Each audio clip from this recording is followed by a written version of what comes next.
I've been talking about it for 12 months, and it's happening. And it's not surprising to me. What's crazy to think is Facebook was able to run all this time with, an extra 12,000 people, right? Assuming that rumor's true. You see some news outlets, whatever, reporting up to 12,000 people are going to be reduction in force. And you think about that, even at base cost of $75,000 per person plus benefits, that's over $1 billion a year in payroll that they're wiping off of their of their books right now. I always ask the question: should shareholders be able to sue companies for mismanagement? And that's assuming that this is mismanagement. It's just to be that bloated and run all that time. You realize that in the tech world, when you got these fat margins, you can just hire people like crazy, and you don't even know what it's like to run lean anymore. And I'm looking at, it seems like Google's going down that path. I'm pretty sure that Amazon just said they're going to stop or put a freeze on corporate hiring. We had these big bloated salaries and a lot of people. And then you had people out on like TikTok at the tech companies bragging they only work like 5 or 10 hours a week. And there's a massive adjustment coming to the entire tech sector right now. There was Josh Brown or somebody, Kane sent me a link this morning off the guy's Instagram from CNBC. And they said that the million jobs disappeared in 30 days. We had like 11 million openings and it went down to 10. And don't quote me on this, I'm ad-libbing. But he said something along the line of maybe they weren't real to begin with. The thing is, they were real. I own a handful of recruiting companies, career service companies.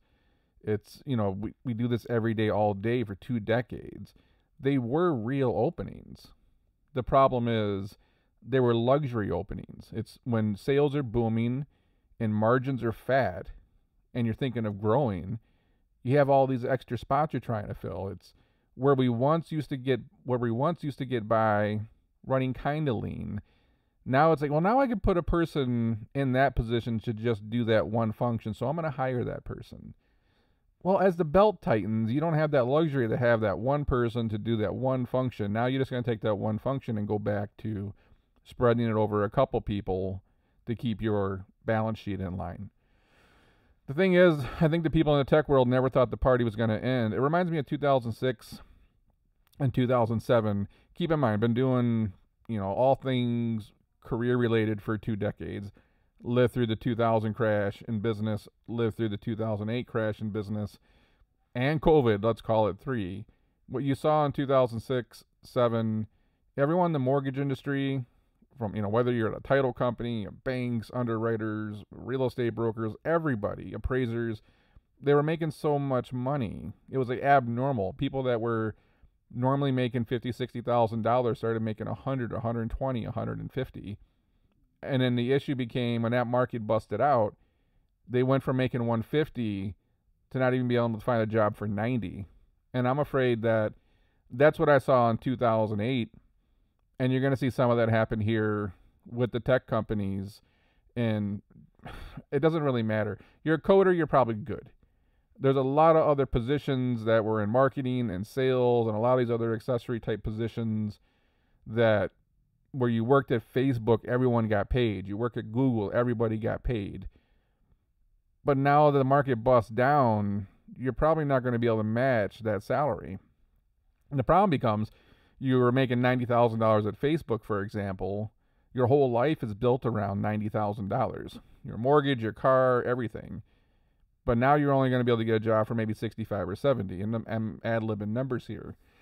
That's what I saw in 2008. You worked at a title company, you're crushing it, you're making $1.50, and then the market crashes, and then you're now managing a restaurant for like 75 or 80. There's a lot of pain to come. When you saw the Google CEO getting up there and basically saying, hey, don't associate, work with fun or something, or pay, I forgot what he said.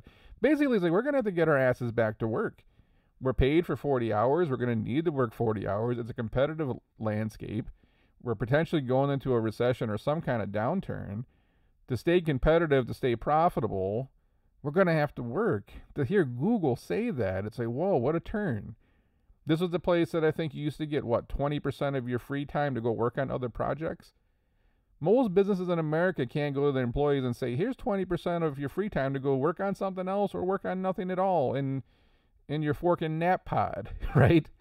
To stay competitive, you had to just grind and grind and grind. And what's interesting, too, I just saw this thing pop up. I hope this shows you here. But it says bosses admit they'd start with remote workers during a layoff. So I've been saying this for over a year, and it's like it's just starting to set in that maybe the work from home, the quiet quitting, doing as little as I can, maybe that's not going to work out for your career in the long term. At the end of the day, right now, if you want to get a job, if you want to beat the other candidates out, just straight up say, I want to work in the office. It may not be what you want to do, but if you want to win, just say that and you're going to push yourself right to the top of the list. The remote working people who, look, there's 20% of the work from home people that crush it. They're self-starters, they're motivated, doesn't matter, they're professionals. Anywhere in the world where they're working, they're going to kill it. The other 80% aren't that way. If they were that motivated, hell, they'd probably be working for themselves. When you look at their productivity stats in the last 2 or 3 years, they're so far in the tank. So how do we say we are more productive from home, but productivity is at these god-awful levels? So people are saying one thing, but analytics are saying another.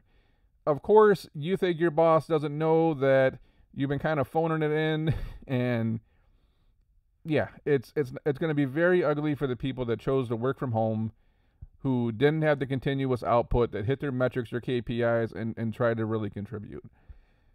I think just like slaughter in the tech industry, we're just getting started. Who would have ever thought of hearing Facebook lay off anybody, let alone up to 12,000 people?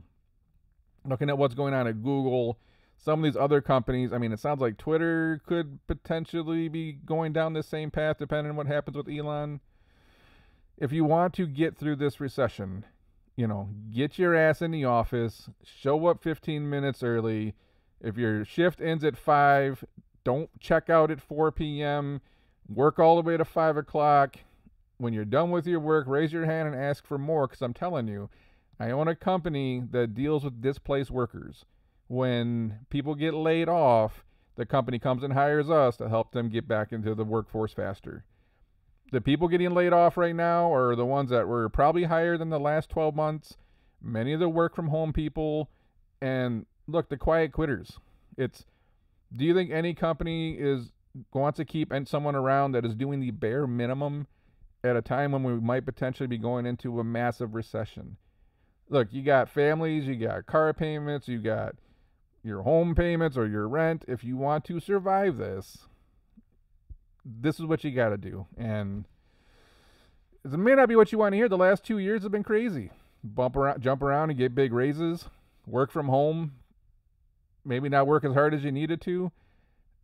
This is a massive awakening coming. And there's not going to be no one here to bail you out. You're going to have to save yourself this time around. So if this Facebook layoff isn't a wake-up call, if the Amazon hiring freeze isn't a wake-up call, if the Google CEO saying, hey, we're actually going to have to work hard isn't a wake-up call, and this is from some of the America's largest, most profitable companies who are sitting on massive stacks of cash, if they're saying that, what do you think it's like for the other 90% of Americans and their jobs? We got to wake up.